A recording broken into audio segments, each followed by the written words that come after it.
Hi, what does sending humans 330,000 kilometers out in the space have in common with 384,000 cubic meter of concrete into the world's tallest tower? Hi, I'm Shelly, and here are the 5 mega project 5 fundamental rules that I'm going to teach you in less than 3 minutes, and these have transcended the industry. Number 1, mission clarity. Land a man on the moon and return them safely back on Earth before the decade is out. This is the tagline of Apollo 11 mission. Outcome: every substation, every team who was working on that particular project had their task outlined and aligned to this mission statement. What does this mean? Because the project has such a kind of clarity that everybody knew what they have to deliver, what they have to do, what areas they have to take care of to make sure it becomes a success. Second, zone sprints. We can also say that it has work breakdown meets micro sprints. So planners who were working at Burj Khalifa broke down the 163 stories of building into approximately 5 30-floor bundles, which means that for each floor there was a dedicated team, there was a dedicated supply chain sprint was ongoing in that project. Each team, each floor made sure that they have their own supply chain structure, own procurement strategy, own planning schedule to meet. What does it mean?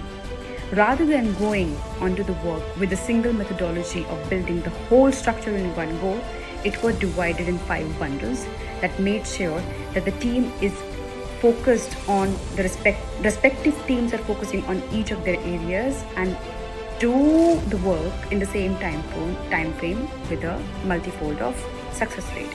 That also brings out approximately 11% of success rate or completion rate in the scope. Why?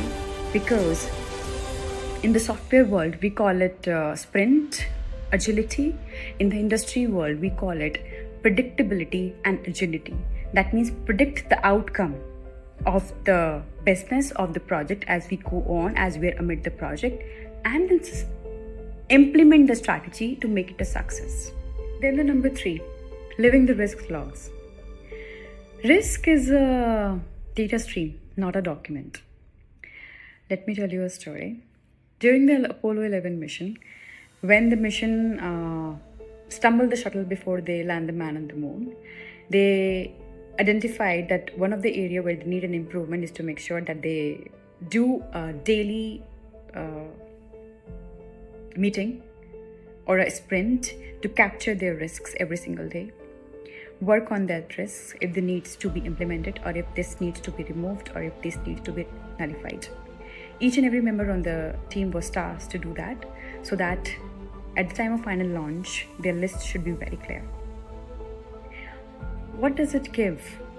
When we are analyzing the risks on a daily basis, depending upon the nature of the business you are in or the nature of project you are in, you are 3 times likelier to hit the scope.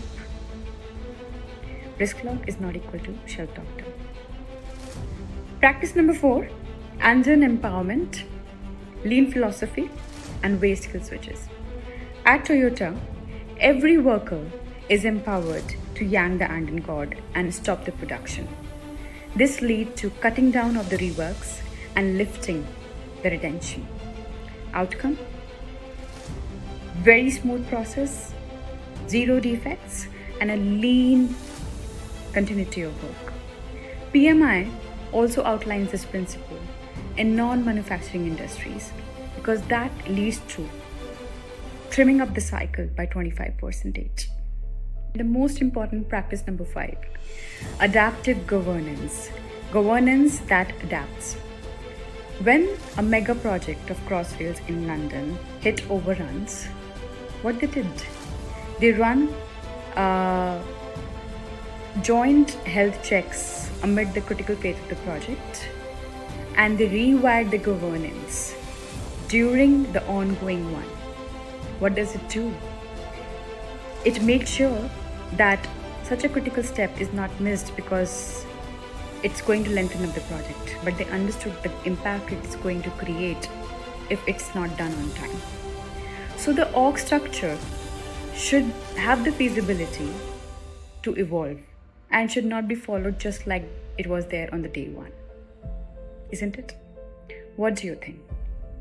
So the crux is whether you are crafting a structure, a mega project, a mega rail project, a mega structural project, a small nail business, or any project, these 5 crucial elements are the living proofs to run the project or business very smoothly. Which one would you like to steal today? If you have already implemented any one of those or you're planning to implement, then I would love to know your comments down in the comment section. Hit like, subscribe, and follow me for more videos in future. Take care. Bye.